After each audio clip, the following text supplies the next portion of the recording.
So thank you very much. It's my very great pleasure to welcome you all here today to the Imperial College Business School's third annual conference. My name is James Stirling. I'm Provost here at Imperial. It's a pleasure to welcome you all and a great delight to see such a great attendance. Looking down the list of attendees, I'm struck once again by the ability of the Business School to bring together such an impressive array of leaders from academia, from business and from industry. I'm delighted that so many of you could come. Also, I'm impressed with the ability of the Business School to organise the weather. We are going to have 28 degrees here in London today. In the UK we call that a heat wave. I hope you enjoy it. Now, for those of you experiencing Imperial College for the first time, I thought I'd just spend a minute and tell you a little bit about the college. We were founded here in 1907, here in South Kensington, as an amalgamation of science and engineering colleges that in turn traced their legacy back to the creation of what we call Albertopolis. Albertopolis, the vision of Prince Albert, Prince Consort, husband of Queen Victoria, had a vision for creating here in South Kensington an intellectual environment where scientists and engineers, people of arts and humanities could all come together to have discourse. That led to the creation of a number of colleges: Royal College of Music, Royal College of Science, Royal College of Art, City and Guilds, and also the great museums that are just down the street. So we founded in 1907, and science and engineering is what we did for the first decades. In the last 2 decades of the 20th century, the college acquired a medical school, becoming formally in 1988 Imperial College of Science, Technology and Medicine. Now, around that time, out of a management studies activity that was growing, evolved what we now know as Imperial College Business School. Business School, formally founded in the early years of this century, is therefore very much the new kid on the block.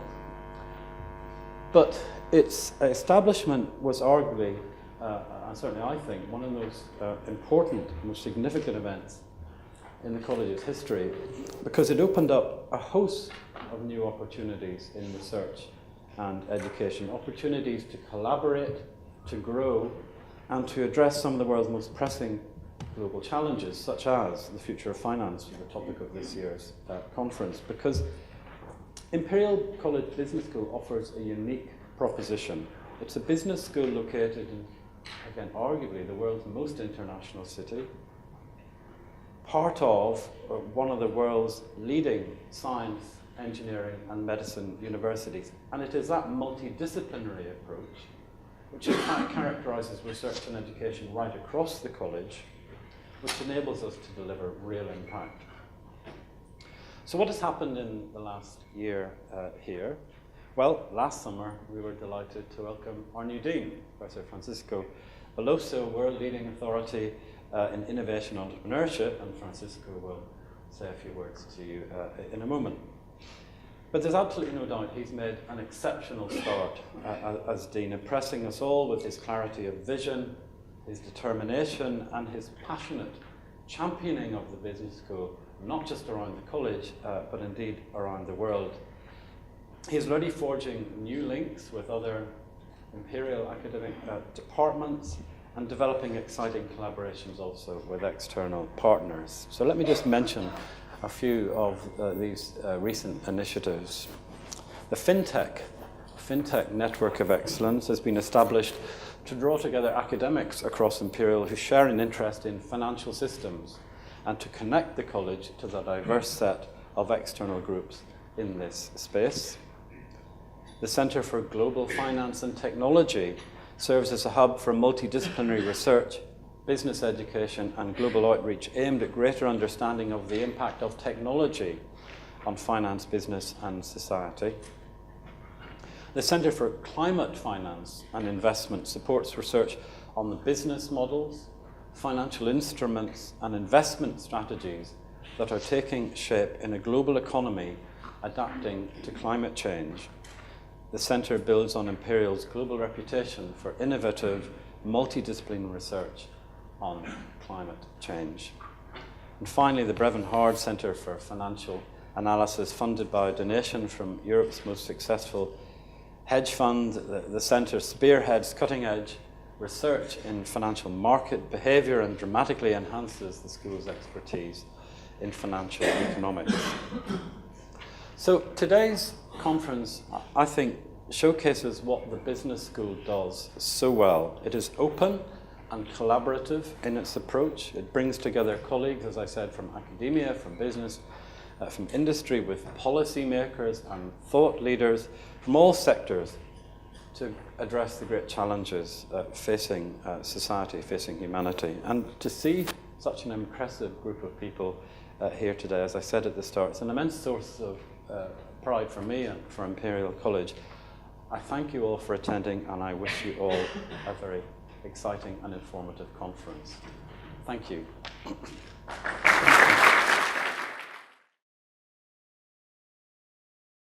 Good morning, everybody, and first, thank you, James, for your very kind words.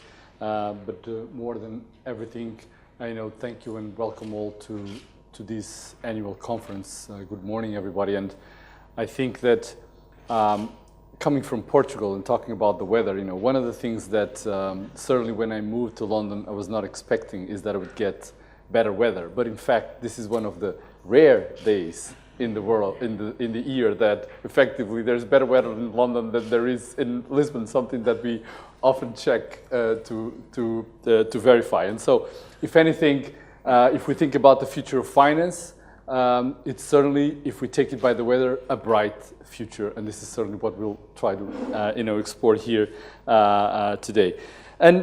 And we're really honored and delighted to have all of you here participating in in this Imperial College Business School third annual conference. Each of these events gives us a unique opportunity to explore one of the key areas in which the business school is working on a very regular basis and with a very deliberate strategic focus.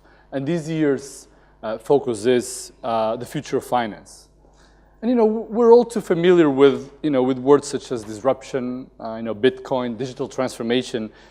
But as any of you who may have tried to explain to an elderly relative what the blockchain is, it's one thing to have a vague notion of the issue. It's a very different thing to try to, in simple words, convey really what does it mean for us as a business, as society, what is it changing? And this is the part that, it forces to go through and to look beyond, to take a deeper understanding. What does it mean for all of us? And we're confronted by today's rapid alterations in the world. Things are changing very, very rapidly. And I think what we all find is that there's a dearth of knowledge in very critical areas about this future, about some of these critical changes that are taking place and how they're affecting us in every days. It's 10 years ago that the digital function was very, very, small, and cybersecurity probably meant having your antivirus up to date, right? Today is a very, very different world, and we need to think about that. And in this world, intellectual leadership is really key to think about where we are. And it's not just about answering the questions. Some of the most fundamental things is about thinking what are the relevant questions to be asked. Questions that are relevant for science, questions that are relevant for business, questions that are relevant for society. And thinking about these questions and then addressing them, finding answers for them, is really something that is at the core of Imperial College Business School and what we try to strive for as a scientific leader organization that's really trying to make a difference in the world. So we're trying to tackle some of these fundamental questions really much head-on by asking questions such as, can fintech be an instrument for more inclusive development in India or in Africa? Or how can we model Bitcoin pricing in a decentralized financial network environment? Or how do insider traders act on the private information that they receive, right? why has reward-based crowdfunding become so popular and so effective for entrepreneurship? Or is how digital is transforming the roles and the functions of a bank? These are but a few examples of questions that our leading academics are asking and answering.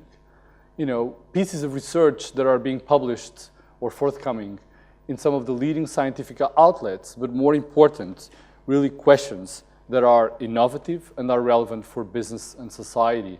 And this is what we strive to do as part of the business school, and certainly within the area of finance that brings us here together. And we're increasingly recognized by such leadership. Franklin Allen, one of the co-leads of this conference, was recently elected as a fellow of the British Academy.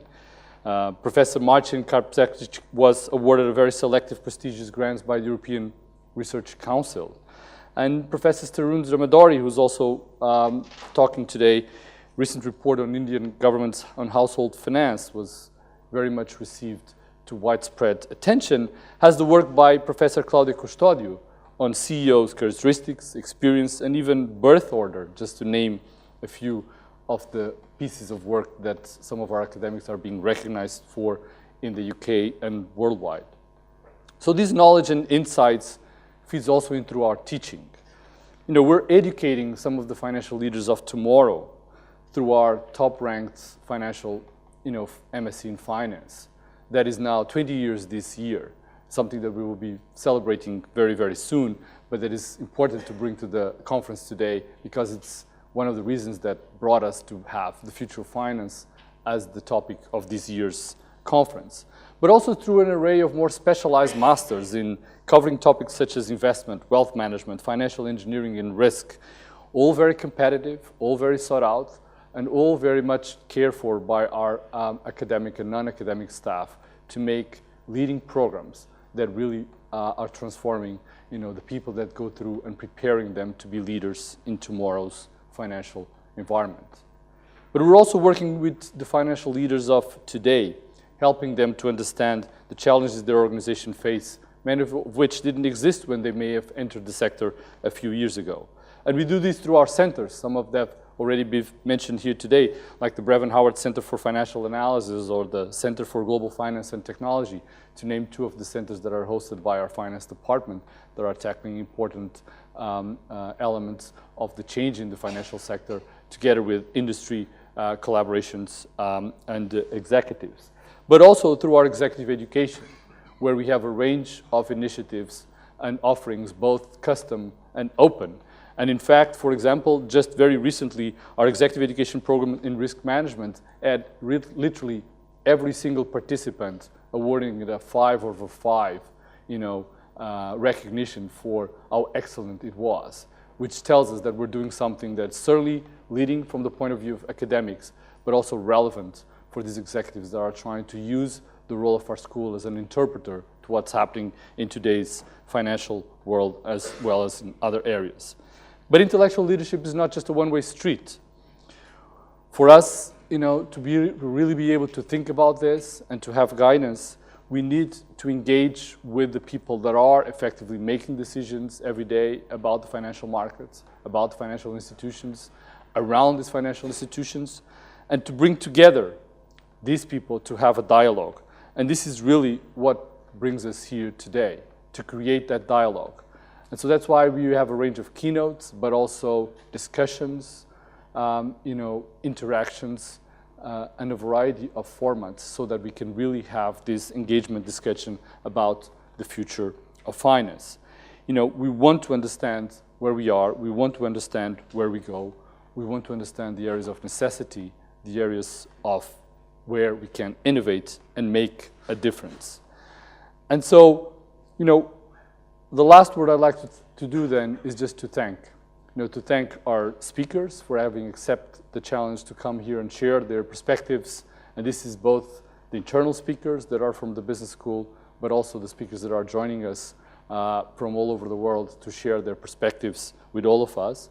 But I also want to thank certainly the co-organizers of this conference, the co-leads, Franklin and Andrea for their work, but the entire team that has really been to work very hard to put this conference together. It's a massive amount of work, and I really like to thank all of you for that work that enables us all to be here.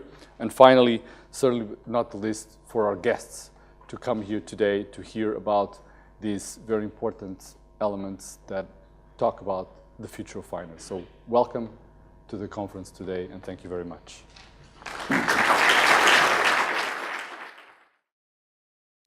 you, Francisco. My name is Franklin Allen, and I would also like to join James and Francisco in welcoming you all here. I'd also like to thank the entire team of people that helped organize this. As Francisco said, it's been a tremendous amount of work for them. Let me also make one administrative announcement, which is everything here is on the record. We're live streaming, we have many journalists in the room, so just beware that that's the case. Yeah, thank you very much, all of you, for coming today. As it has been highlighted, it's a gorgeous day. It's a gorgeous day for at least two reasons. One is definitely the weather, but also because of this program, which I think is going to be quite unique. As the Dean highlighted, one very important thing is to ask the right questions, which remind me of a quote of Mark Twain. Mark Twain, as we know, is associated with a very famous quote. But one that I like a lot is the two most important days in your life is the day in which you're born and the day in which you discover why. Well, why is going to be one of the many important questions that we're going to ask in the program today. And that is going to be a question run through 5 sessions and that we're going to have today, following the keynote speech by Mohamed Yunus. And I would like to give a special thanks to the other colleagues of mine at Imperial College that helped us tremendously with organizing this conference. And this is Claudia Custodian, David Miles, sorry. Always. Andrea Kirilenko and James Stirling. Claudia, would you like to come on stage to introduce the keynote speech? Thank you.